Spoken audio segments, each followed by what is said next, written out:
Retirement crisis in America for some people in Generation X and retired people returning to work.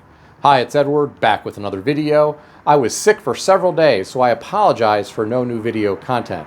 Please take a moment to click the thumbs up button below and consider subscribing to the channel. Please also share this video with your friends. Thank you for your support. Today, I read several financial news articles. I've included links to the articles in the description below. I encourage you to read the articles to support the authors and news sources. As a private American citizen, I'd like to report and share my transformative thoughts through commentary regarding small sections of these articles that are of public interest. Today, I read an article on Yahoo Finance put out by Benzinga and written by Janine Mancini titled, "No matter how much we've saved, we're not going to be able to retire. Generation X, America's neglected middle child, is freaking out about retirement, and experts say rightfully so." The author of this article indicates Northwest Mutual calls Generation X Generation Anxious because 55% doubt their financial readiness for retirement. Apparently, 35% of people in Generation X have less than $10,000 saved. For those of you who don't know, people in Generation X range in age from 43 to 59. Well, my friends, my heart goes out to those who are 59 years old and have less than $10,000 saved for retirement. If someone is 59 and plans to retire at age 67, he or she might be lucky to see that $10,000 grow to $20,000. When applying the 4% rule, $20,000 is only going to generate $800 per year in income. Let me repeat, that's $800 a year, not a month. As of December 2023, the average Social Security check was only $1,767.03 per month. A single person who is a renter may have a hard time living off this amount during retirement. If two people in a relationship are both collecting this type of Social Security income each month, they may have an easier time. For those who have a modest home that is paid off with low property taxes and low insurance, retirement may be more feasible. Still, I think $10,000 to $20,000 in retirement savings is not going to be much to rely on in the event you have some type of expensive emergency in life. The good news is the author of this article reports the typical Generation X household has more than $10,000 saved. In fact, the typical Generation X household has $40,000 saved. For some, that amount might double to $80,000 by the time they reach retirement age. $80,000 would generate $3,200 per year or $266.66 per month in income. That might cover the cost of your utilities in your apartment each month, but you'll have to stretch your Social Security check to make it last to cover rent, food, car expenses, medical, and entertainment. When I read these types of articles, it really makes me worry about what some individuals are going to do when they reach an age when they can no longer work, but they have limited income during retirement. However bad the retirement crisis is in America right now, I think it could get a lot worse in the future. Getting back to the article, the author referenced the Schroders 2023 U.S. Retirement Survey, which found on average Generation X workers believe they will need over $1.1 million for a comfortable retirement, but they expect to only have around $660,000 saved.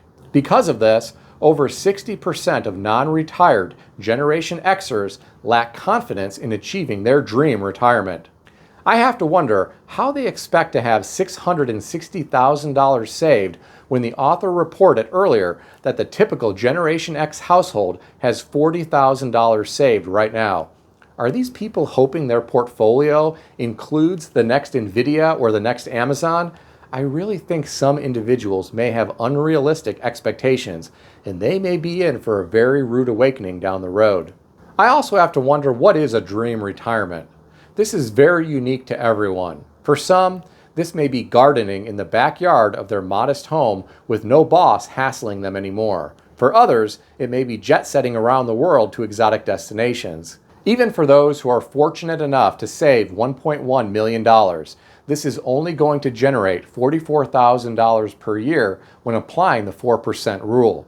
This comes out to $3,666.66 per month, plus whatever you are receiving from Social Security. I think some people also forget about tax implications.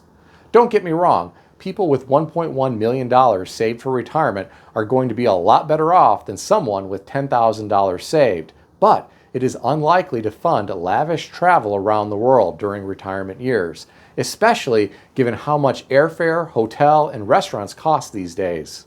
You're probably not going to be paying for your grandchildren's college and probably not going to be buying them new cars, unless you want to reduce your retirement savings, which will then impact the amount of income that can be generated from the balance in the future. The iconic millionaire status does not ensure a lavish lifestyle anymore. I know I've said this before on the channel, but I'm going to say it again. Back in 1964, when Gilligan's Island first aired on television, Thurston Howell III was a millionaire. He regularly discussed his lavish lifestyle. Well, my friends, that was 60 years ago. Inflation has eroded the purchasing power of the dollar. Being a single-digit millionaire does not ensure a lavish lifestyle anymore. I read some of the comments beneath this article and I found some of them to be very interesting, so I'll share some of them with you. One person said, if you are in your 50s and have less than $10,000 saved, you did something seriously wrong, and as a taxpayer, I do not want to be bailing you out for your bad decisions. Another commenter said, I was just talking to a guy today who is in his early 50s who has zero saved for retirement, but has a truck, caddy, and a Harley. He said he wants to retire in 15 years. I explained to him how compound interest works and gave him some investment tips, told him to max out an IRA or Roth every year for the next 15 years, buy VOO, and hope and pray the market returns an average of 10% per year. Will he take my advice? Probably not. Some people you just can't help. The last commenter said, it takes 40 years of saving 10% to 12% to retire, kids. There's no tricks, unfortunately. Most 20-year-olds aren't given this kind of advice. Thank God I had a dad who did. What do you think about all this? Share your thoughts in the comments section below. I read another interesting article today about retirement. This one was on foxbusiness.com, written by Madeline Coggins, titled, Retired Nurse Faces Difficult Reality of Returning Back to Work to Make Ends Meet. The subtitle is 1 in 8 Retirees Going Back to Work in 2024 Survey Finds. According to the author, inflation continues to squeeze more Americans out of retirement and back into the workforce. The author referenced a 70-year-old nurse who was forced to return to work to make ends meet. Well, my friends, it is sad to hear about this. Nurses work incredibly hard and in some cases put their lives at risk to serve the public. Many are on their feet all day and constantly changing shifts. Many have to lift and move heavy patients. Many have to see tragedy on a regular basis. Nurses often save lives or help to improve the lives of other people. Wealthy medical companies should do everything in their power to make sure nurses can retire with financial security, even if this means sacrificing a small amount of corporate profits. They should put people before profits, but unfortunately, this is not reality. Executives often have compensation packages tied to company performance. They have a duty to stockholders. It's the reality that we all live in, unfortunately. In my opinion, people need to take control of their financial future by doing everything possible at a young age to strategically invest. Now, I'm happy to hear the nurse referenced in this article is healthy enough to return to work. I'm hoping she enjoys what she does. I'm sure she brings a lot of experience to the organization where she works, and I have no doubt she will help a lot of people. Unfortunately, there are some people who are not able to leave retirement and go back into the workforce because they are not healthy enough to do so. What do people like this do when they don't have enough income in old age to survive? What happens to people who don't have family to help them? Unfortunately, Social Security does not provide enough financial security for many elderly people. You could really lose sleep thinking about this. Somewhere in America right now, there is someone who cannot survive on Social Security alone, but is unable to go back to work, and this person has no family to help. If you know someone like this, do whatever you can to help. While you are on Earth, help humanity even if you can only do so in a small way. What do you think about all this? Share your thoughts in the comments section below. Please keep in mind that everything in this video is for entertainment purposes only, and nothing in this video is financial advice or advice of any kind. If you need advice, seek advice from a qualified professional in good standing who puts your interests first and foremost.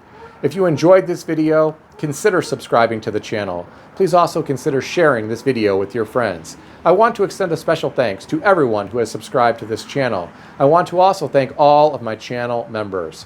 Check out some of the great books that I suggest you consider reading in the description below. I've included Amazon affiliate links to these books. As an Amazon associate, I earn from qualifying purchases. Stay healthy and wealthy. I'll see everyone in the next video.